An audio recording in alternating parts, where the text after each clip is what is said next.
It's finally the end of the school year, and summer is quickly approaching.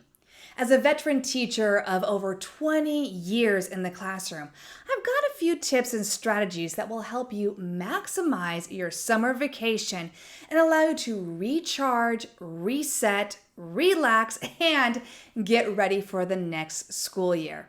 Hi, I'm Christy. I'm a middle school science teacher with over 20 years experience in the classroom. I love empowering teachers to help their students take ownership of their learning. Now, if you like this video and find these tips helpful, I would love for you to share it with your teacher friends so they can also benefit from these tips. And don't forget to hit that subscribe button and turn on that notifications so that way you can continue to receive wonderful tips to help you empower your students and help them take ownership of their learning. Now, let's talk about summer.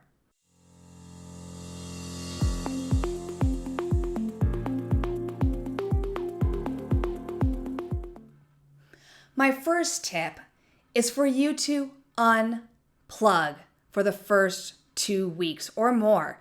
That's right. And when I say unplug, I mean really don't do anything work related. Go to your phone, turn off the work email, close it out. Don't go to any educational trainings. Don't go to any educational workshops.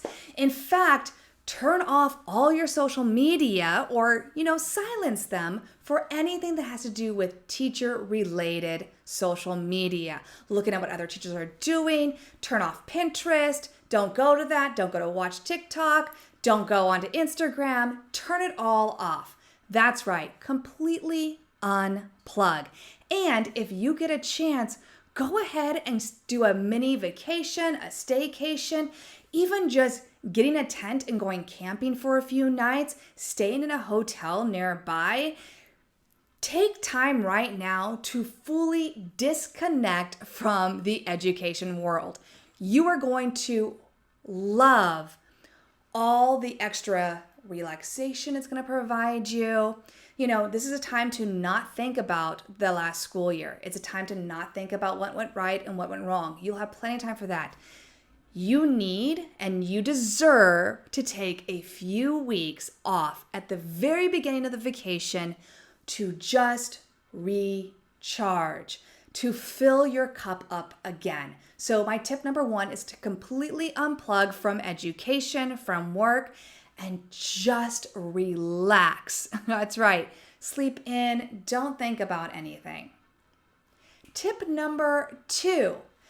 Now that you've had time to just unplug, relax, now, if there are things that you want to do and want to learn and improve upon this summer, now's the time to do that. So go ahead and do some reflecting. What went well the last school year? What do you want to change for the new school year? Are there any strategies or programs that you want to implement in this new school year? Now's the time to do that kind of research. Take a course, an online course if you want to. Go onto YouTube and watch a whole bunch of videos. Listen to podcasts. Get some books to do some reading on those. Go ahead, turn back on TikTok, Instagram, Facebook, Pinterest. Search for these items. But in the process of doing this, do not spend more than 2 hours a day on this. I mean it. Put a timer on your phone so that you are not spending your whole entire summer getting ready for the next school year. You don't want to do that. This is still your summer. So instead, just take about 2 hours or less, 5 days a week, 2 hours or less to go over and learn something new or improve upon what you're already doing. So this would be the time for the PD after you've had that break. Tip number 3. Once you've done some PD, I would say about 2 weeks before the new school year starts. And yes, wait until the last 2 weeks of summer to actually start planning for your new school year. Go through your old calendar, your old lessons, what you did the previous years before, and then just kind of do a basic outline overview for the year. And when I say basic, I mean really basic, keeping it simple. Maybe just listing the order of the topics you're going to teach during each month, each quarter, each semester, making it super simple. Then plan out your first month in more detail. So in the first month, that's when you can actually do a bit more detail. If you're in science, the actual labs you're going to do each day, the lessons you're going to give each day. If you're in math, again, the lessons you're going to give each day, the different homework you might provide. Same thing for English or social studies or any of your subjects. This is where you're planning the actual lessons that you're going to teach every single day for that month.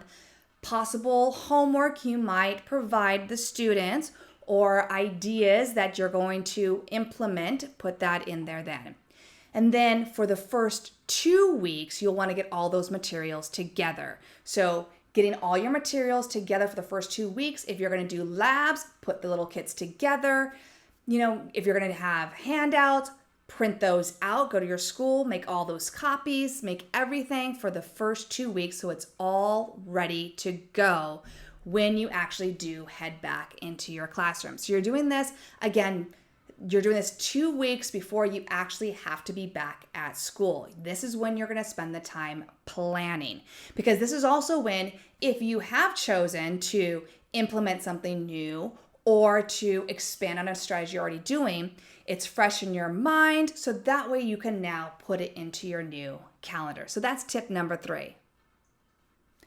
Tip number 4, the last few days before you are actually due back in your classroom, take some time off. Take some time for just you. It could be a few hours, it could be a whole day, it could be a whole, 24 hours overnight trip.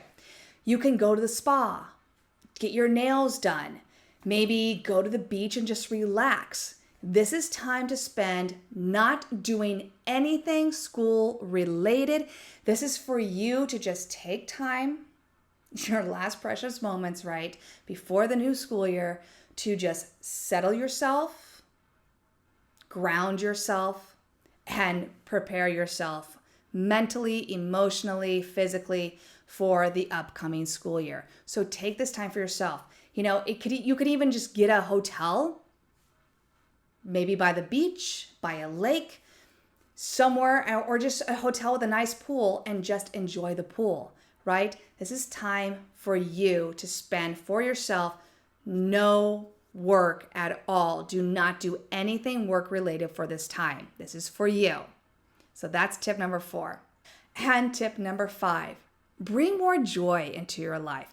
Look, the last few years, when I'm making this video is being made at the end of the 2021-2022 school year. And the last few years have been, tough, right?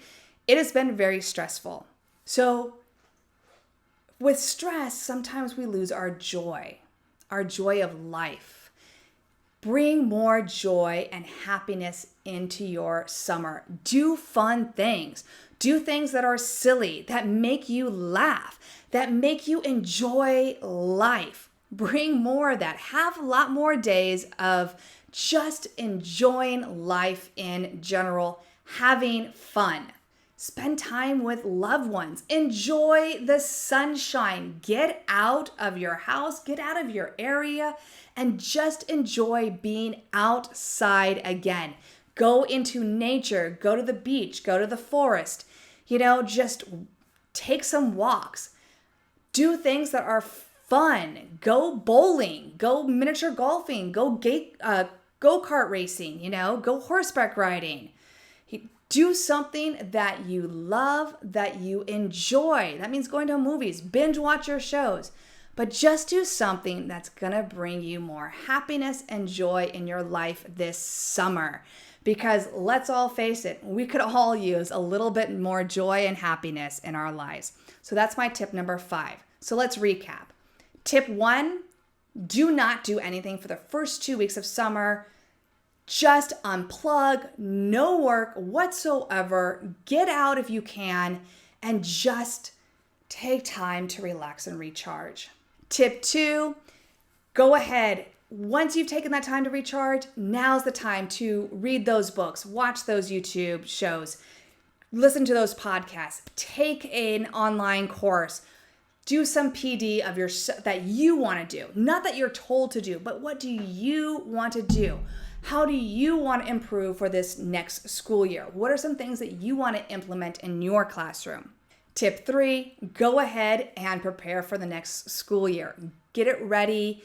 Do an overview of your whole entire year, but then plan out in detail the first month and get all your materials prepped and ready to go for the first 2 weeks. Tip 4, right before at the very end, before you have to go back, take some time for yourself. Again, stop working on school stuff. Don't do any more PD during this time, and instead take time for yourself. Do something that you would enjoy that is just for you. A spa day, get your nails done, go to a hotel and just relax at the pool. But do something that is for you to, again, recharge and get ready for this new school year. And again, tip 5, bring more joy into your life. So those are my tips. If you found these helpful, please don't forget to share these with a friend. Thank you for watching another Adventures in iSTEM and Beyond video. Don't forget to subscribe and turn on notifications for more Adventures in iSTEM and Beyond videos. For more ideas on how to incorporate science, technology, and skills for life into your classroom, go to adventuresinistem.com.